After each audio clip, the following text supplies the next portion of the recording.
Hi, I'm Donna from Evoca. In this tutorial I will be taking you through creating and setting up your image planes in 3D Studio Max to use as a modelling reference. We'll start by learning the importance of aligning our images in Photoshop. We will then move on to importing your images into Max. We will resize and reposition our images within Max's viewports to make sure they properly align and are ready for you to start modelling. So let's get started. First, start by opening your concept image. I'll be using Selena here to show you the process of creating your image planes. You'll notice there is a color, 3/4 color shot. This is to give us an idea of how the character will look when we're finished. So what kind of color her textures are, her skin coloring, her persona. Basically, you get an idea of the kind of character that is behind her. You can see that she's about 7 heads high, so this gives us our proportion. We also have 2 pencil line drawings of the front and side of our character. This is what we'll be focusing on when we create our image planes. And these will help us maintain the silhouette of our character as we model. It'll also help us keep our character's proportions in check.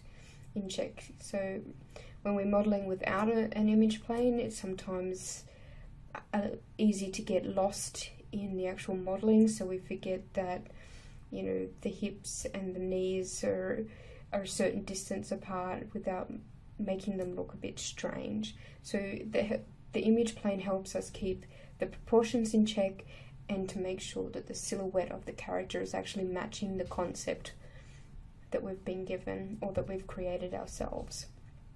Okay, as we scroll in, we'll see that there are lines going through the image. This is so we can make sure that everything is lining up when we create our image plane. So the head is at the top of the head, the character is the same height in both the front and the side, the knees are where they should be in both the front and the side, same with the pelvis, the base of the crotch, the shoulders. All these areas help us maintain proportion and just make it easier when we're modeling. So if we take it now into Photoshop, since I've already got it open, I'm just going to right click and go open with Photoshop CC. Now first thing I'll do is I'll get rid of these guides because they can be a bit distracting, the blue guides. So we'll just go View, Clear Guides, and now we want to get rid of everything that we don't need. So we only need the front and the side drawings. So using the marquee tool, so that's that dotted square here at the corner here, click and drag so we get the beginning of a square, and then we'll hold Alt and Shift. So this will give us a perfect square. So if we hold Alt, it draws the square from the middle, and Shift constrains the square to being a square and not a rectangle. So if we take Shift off, we can see that we can create a rectangle, but we want it to be a perfect square. So we hold Shift and we just move until we get the square that we want. Now this is obviously in the wrong position as well, so still holding Alt and Shift. If I hold space bar as well, we can move the marquee into position. So we want it to actually sit at the top of the head. Don't want to cut off her hand. So the top of the head and at the bottom of her feet. So you may take a little bit of adjustment. You can always take off Alt if you don't want to draw it from the center, and holding Shift to put it into position, so you can do that as well. I just a lot of the time find that it's easier to get the square from the center of where I'm drawing it from.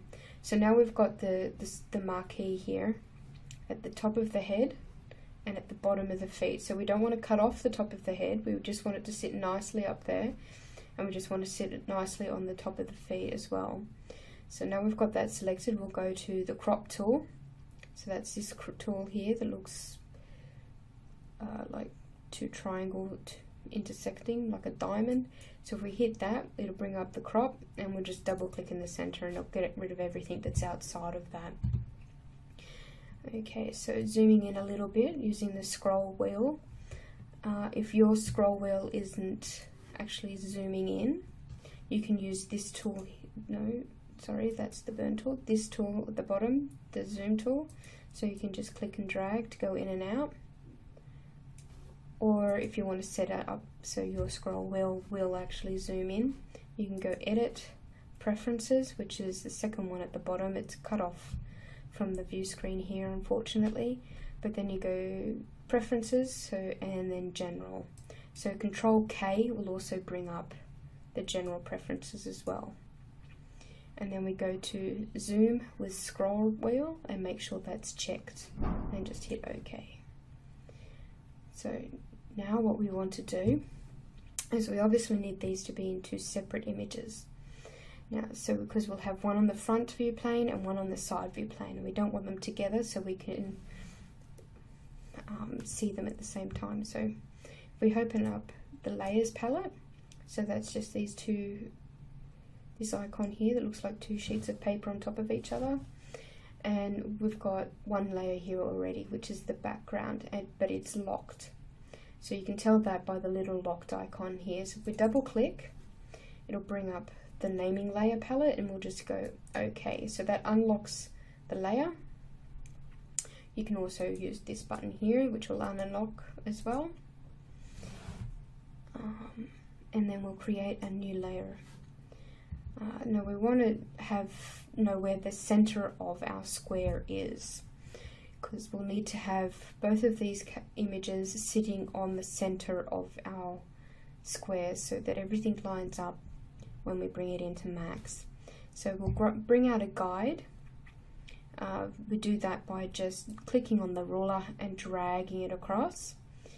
If your rulers are not showing, you can go Control R and they'll hide and show your rulers, or you can go into the view and make sure that rulers has got the little check next to it. While we're here, you also want the snap function on, so make sure that there's a little check next to snap.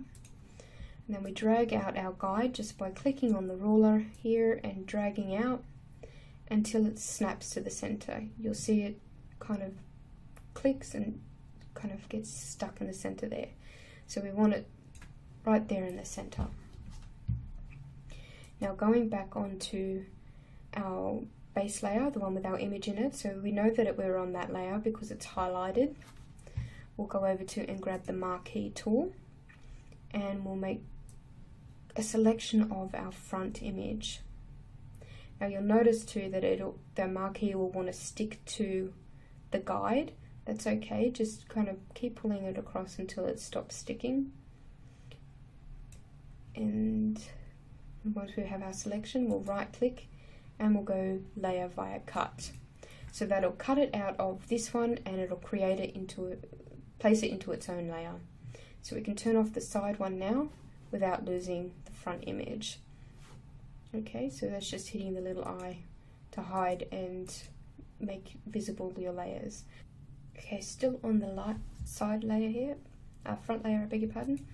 Here we want to go up to the move tool, holding shift and dragging across to center our image into our front view into the center of our square. Now if we use the move tool without holding down shift, we can move it wherever we like, but of course we want to just move it along the horizontal to make sure that we keep everything in line with the side view. So that's why we hold shift and it constrains it to the horizontal move plane.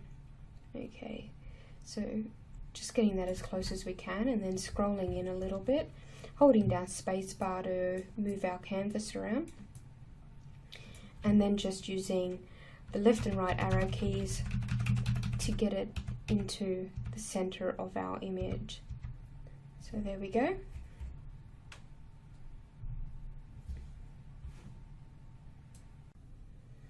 Okay, we're almost done with our first image plane, our front one. Just to finish it off, we'll grab this empty layer here that we created earlier, so just layer 1, I'll click on it and drag it down below, and then I want to fill it with the solid background color of the same image here. So we'll grab the eyedropper tool and we'll just select in the middle of the background here, and then so it goes onto the foreground color here down the bottom. So you've got your foreground and your background color. You can switch between the two either using X on your keyboard or using the little arrow down here. And just click on the back and forth arrows and it'll switch the foreground with the background. Now to fill this in, you can either use the paint bucket tool here. If that one is showing up as the gradient tool, that's fine. You just have to click on the little arrow to bring up the pop-up and select the paint bucket, or you could go Alt Delete to fill in the background. There's just one more thing that we need to check before we can call our front image plane complete, and that is our leg and arm position. Now when we model, we want to put it in the start position of our character for when they start to rig and animate them. Traditionally, this is either a T-pose, or which is when the arms are straight out from the shoulder and the legs are dead straight, or the arms can also be at a 45-degree angle like this one here. This is to help facilitate the rigging procedure and to make sure that when we put an IK on, that they're in the right position and the elbows won't flip backwards and forward, like invert when we start to animate. And it's the same with the leg, because we use IK on the legs as well.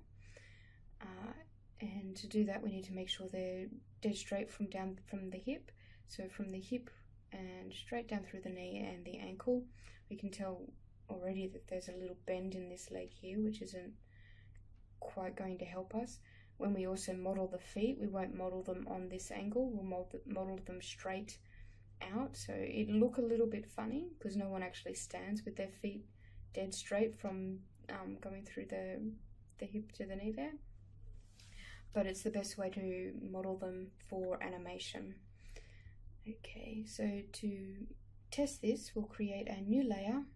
So just opening our layers palette and hitting the new button. I'll just hit X to bring the pink swatch that I've got selected. If you can change the color by double clicking on it and selecting whatever color you like.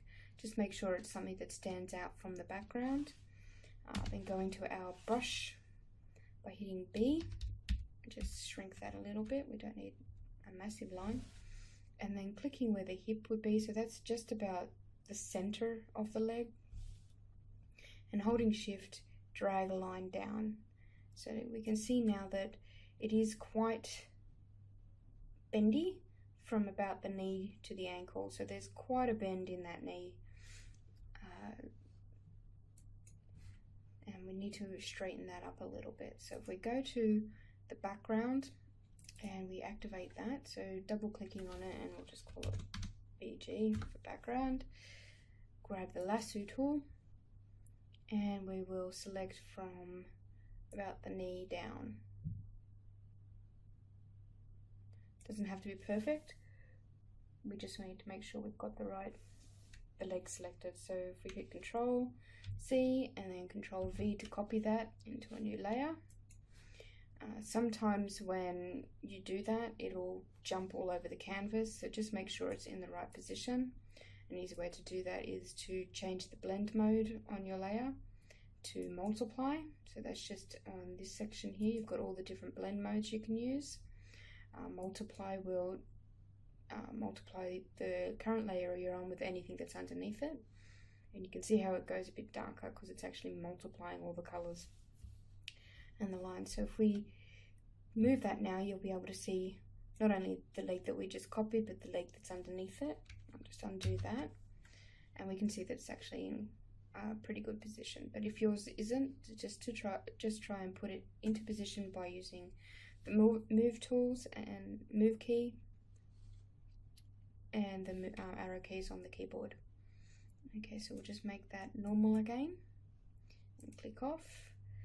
And what we'll do now is we'll hit Control T to bring up the transform tool, and this point here in the center is where we'll pivot when we rotate. So if we rotate it now, it pivots around that center point. Control Z to undo that. What we want it to do is actually pivot around where the knee is. So we'll grab that and we'll move that up to where the knee is, and then we'll rotate it so that knee and the ankle falls on that straight line. So there we go, as close as we can get it. We may need to scroll in a little bit to make it a little bit easier for ourselves, and just rotating it until the ankle falls down through the knee, and we can nudge that into place with the arrow keys to make sure that the leg lines match, and then just tweaking it a little bit more again to make sure that it goes through the center of the ankle. Okay, double click that to apply it. And now obviously we want the foot to be flat on the ground as well, so we'll move that up, just scrolling in and moving up. We're holding space on the keyboard, and again grab the move tool, the lasso tool, I beg your pardon, and just select the foot. Move to our move tool, Control copy, Control paste, so Control C, Control V, and we'll Control T for the transform tool. So moving the pivot point to where the ankle is, and then just rotating until it's flat on the ground again, or as close as we can get it.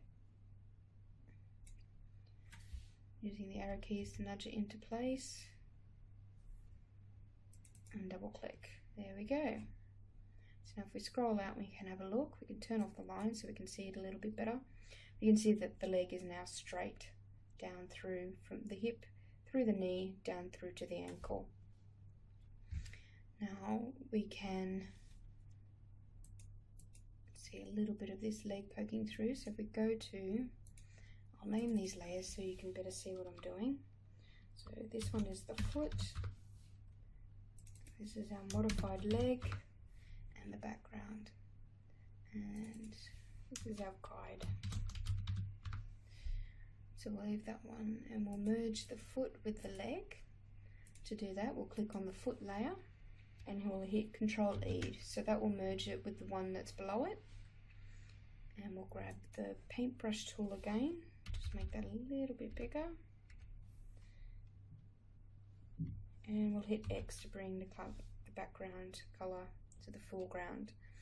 Now if you don't have your foreground selected, you can just go to the brush tool and hold Alt to bring up the eyedropper and select the background, and releasing Alt will go back to your paintbrush, and then we'll just paint this line in. Might actually be better to use the eraser tool, so just hit E on the keyboard and then we'll just erase that part there. Okay, so now we've got a straight leg.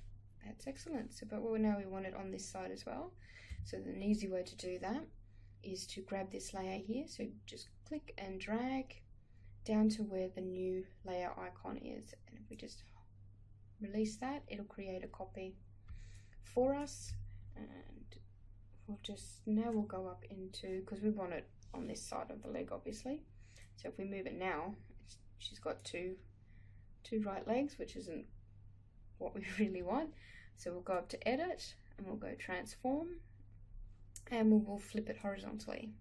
So now we've got a left and a right leg, and we'll move that into position to get it in the right place, just zooming in and holding space to move the canvas again. We can change our blend mode to multiply so we can see the leg underneath. We click off on the canvas so it's not got the blue line around it, so we can use our arrow keys to nudge the leg into place when you've got it the best you can, because we'll only be modeling on one side, so it's just a visual reference for us. We can change this back to normal, and Yep, cool. Now we've got 2 straight legs on our character, which is excellent. Okay, so that's our front image plane done. So we'll just go File, Save As, and in Save As type, we'll select JPEG. Now we'll name this so we know what it is when we go into Max. We'll call it, I'll call this one Selena Front, and I'll just hit Save, bring up the JPEG options, and just hit OK. Okay, so that's our front image plane done. So if we turn off the front and we'll turn back on the side view here, and we'll move this one into the center again. So you want it to go from about the center of the head down through to the ankle. So you want to get it as close to the center as possible, but it doesn't need to be too exact. There we go. So just down through the center as much as possible of the side of your character. And we can save this one as well. So we go File, Save As, JPEG, Selena, side.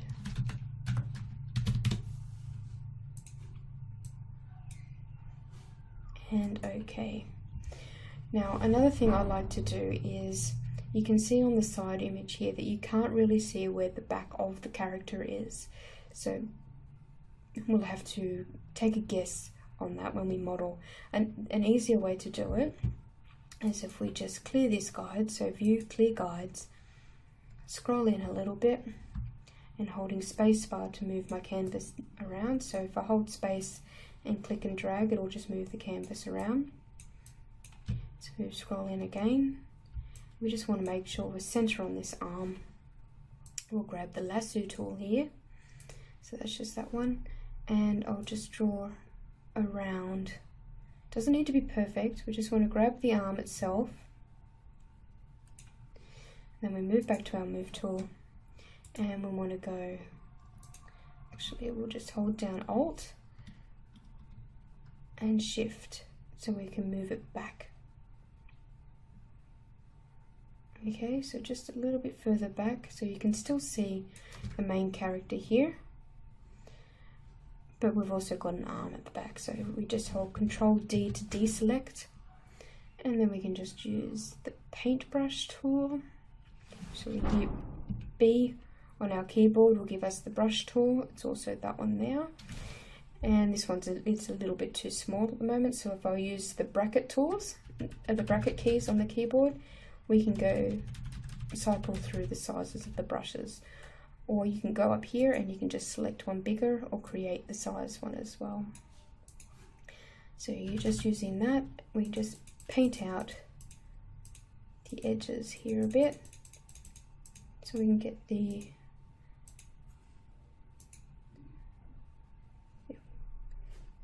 seems to be quite soft, so we'll just try and make sure that the hardness was right at 100%, so we're not getting a blur on the edge. And then we'll just go around and get rid of, making the brush smaller where we need to, just using those bracket keys again. Just get rid of any of the lines that aren't necessary. We just want the arm itself. Okay. And over here on this one, we want to actually, if we hit D on our keyboard, it'll reset our color swatches back to black and white. And making the brush a little bit smaller again, we just want to draw in the back of our character here. So this will keep going up.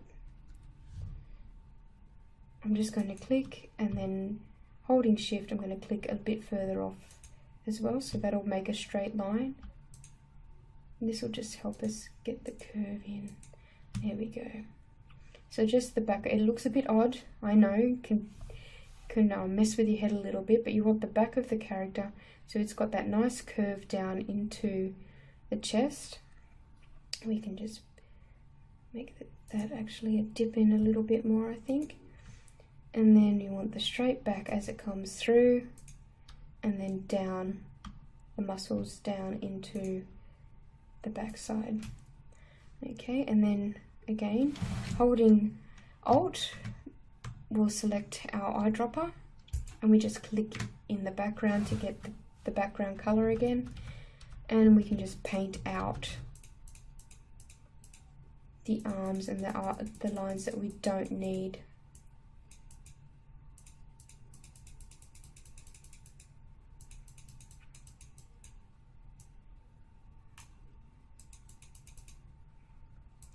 Now we'll have to look at this, we'll zoom out and have a look again, because we may need to adjust the back a little bit to make it look a little more natural.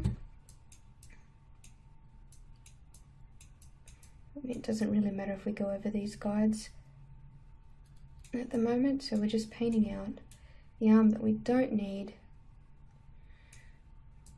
so we can see what we're doing. So zooming out, having a look, seeing at the back of our character.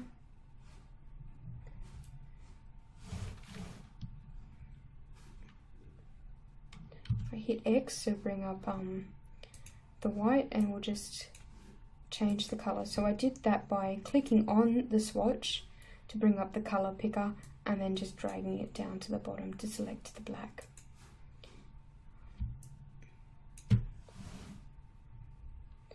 So we're just going in here, and I'm going to adjust this a little bit more to make sure that it comes down into there nicely. Hitting X to switch to the background color, switch colors again, and then just painting out, thinning out the line a little bit, just to make it look a little bit more natural as we go down into the back side. So we've got that nice S curve going. That might actually be a little bit high. Be held down. The brush key again, we want to hit X to move to black. And then we'll just click and then hold Shift. So this would be where the base of the ribs are, so that would come up down into there. So there we go.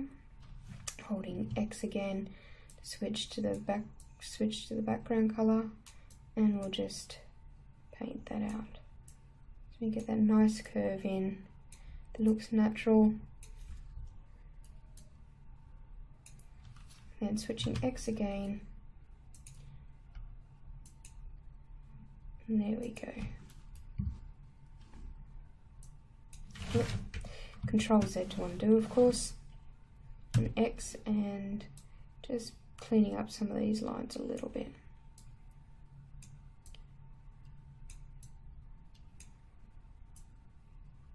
Okay.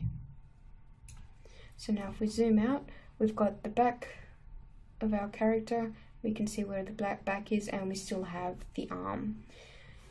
So we'll go File, Save As. So we don't want to save over our already created side image. We'll select JPEG again. We'll just call this one Selena Side, and we'll add 1. So we can flip between the two as we need. And we'll go Save, and we go OK. Now that's it for Photoshop. Now we'll open up Max, and we'll bring in the images and go from there, okay?